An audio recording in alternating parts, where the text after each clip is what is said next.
Back in Christmas of 1999, I remember getting my first video game console, the Nintendo 64.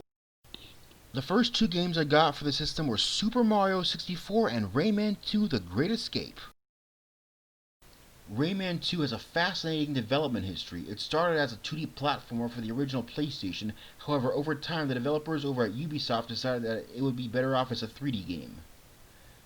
This was perhaps the best idea that the team over at Ubisoft could have made. For this review, I will be primarily looking over the Nintendo 64 version of the game, as that is the version I received back in 1999, and that is the version that I played the most. However, I will also be looking at the PlayStation 1 version of the game to point out key differences, and the Dreamcast version, which according to Rayman's creator Michael Ansel, is the best version of the game. I think the Dreamcast version is maybe the best rated game on the, there is a rating for the game of all times. I think on Metacritic this game is around 19, it's a 90, 92, 94%. You did it. I can't believe you did that. Rayman started as a 2D platformer for the Atari Jaguar of all platforms. A few days later, it was released on the PlayStation 1 and then the Sega Saturn. Ironically, despite Rayman 2 being released for the Nintendo 64, the original Rayman game wasn't brought over to a Nintendo platform until June of 2000 on the Game Boy Advance. There was a Game Boy Color version of Rayman released in 2000, however that version was completely different from the first game's original version. Rayman 2 on the Nintendo 64 is my favorite game for the console and my second favorite game of all time behind Kingdom Hearts. The choice to release the game for the Nintendo 64 first was a wise one, as the Nintendo 64 controller had an analog stick, whereas the PlayStation controller did not at the time. This allowed the developers to make more levels that revolved around the use of the analog, such as a level where you need to input precise control to move a rocket you are riding, or on a final boss battle that requires you to make sharp turns to defeat it. This same boss battle in the PlayStation version is radically different due to the aforementioned lack of an analog stick on that console's controller. The story is pretty straightforward. After being captured by the pirate Admiral Razorbeard, Rayman meets up with his friend Globox, who helps him by restoring some of his power.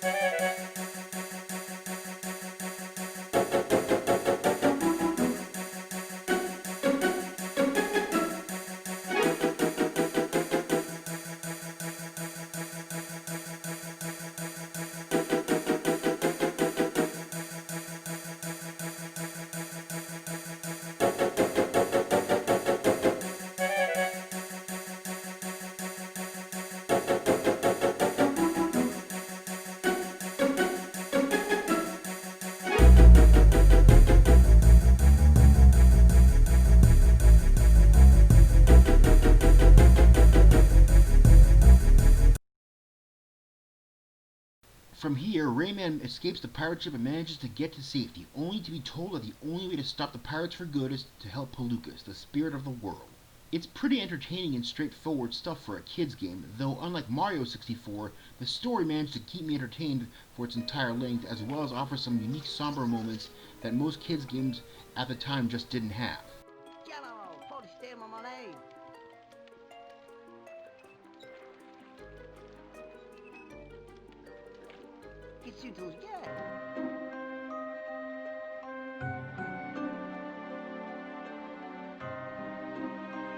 The ending in particular was really nice. It starts with a funeral for Rayman where everyone thinks that he died in an explosion. However, Rayman eventually shows up at the end by surprise and everyone is happy to see him.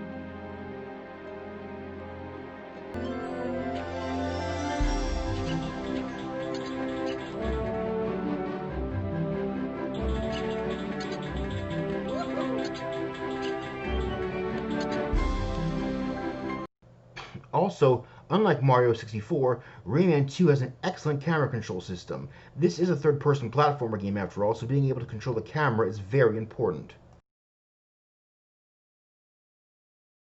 Rayman's abilities in this game consist of shooting energy balls from his hands, hovering with his head propeller, jumping, climbing, and swimming. I feel bad for all the unsuspecting children back in 1999 who didn't get to grow up with this game, but instead had to deal with Rayman's retarded twin brother Ed in the game Tonic Trouble, a game that borrows ideas from Rayman 2 and implements them poorly.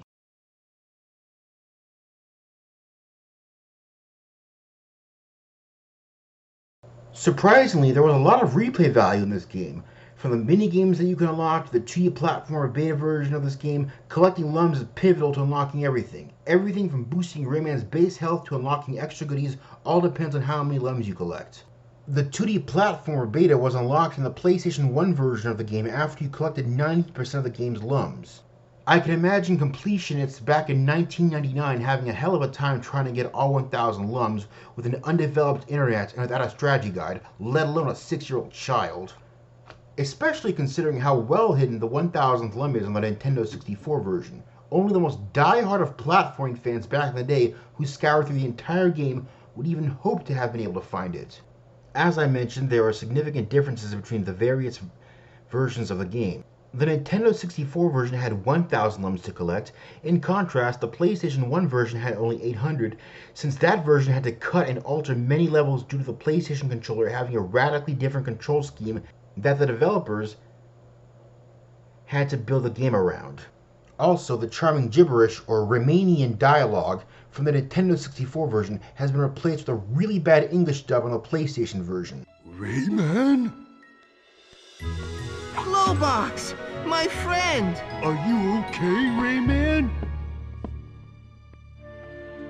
Not really. I feel weak and my powers have disappeared. You know, Glowbox, I think this might be the end. No, not the end. Glowbox bring good gift from Lee. Lee the fairy? A silver Lum! Incredible! I can feel its energy building up in me. Now I can shoot with my fist again. Glowbox was saved! Yahoo! The definitive version of the game, in my opinion, is the PlayStation 2 version, titled Rayman 2 Revolution. That version added a lot of extra content, such as new cutscenes, hub worlds, new dialogue, and additional bosses. This version received universal acclaim on Metacritic. However, for some reason, the Dreamcast and PC versions that came out before it was able to run at 60 frames per second, whereas the PlayStation 2 version is locked at 30. However, given that the PlayStation 2 version was released less than 6 months after the Dreamcast version, it's commendable how Ubisoft managed to do so much right. Rayman 2 is 3D platforming nirvana. Everything came together so well from a team of passionate developers who were genuinely trying to make something that stood out. I just wish that creative spark would resonate with Ubisoft's current developers. Then, we may finally get something truly great once again.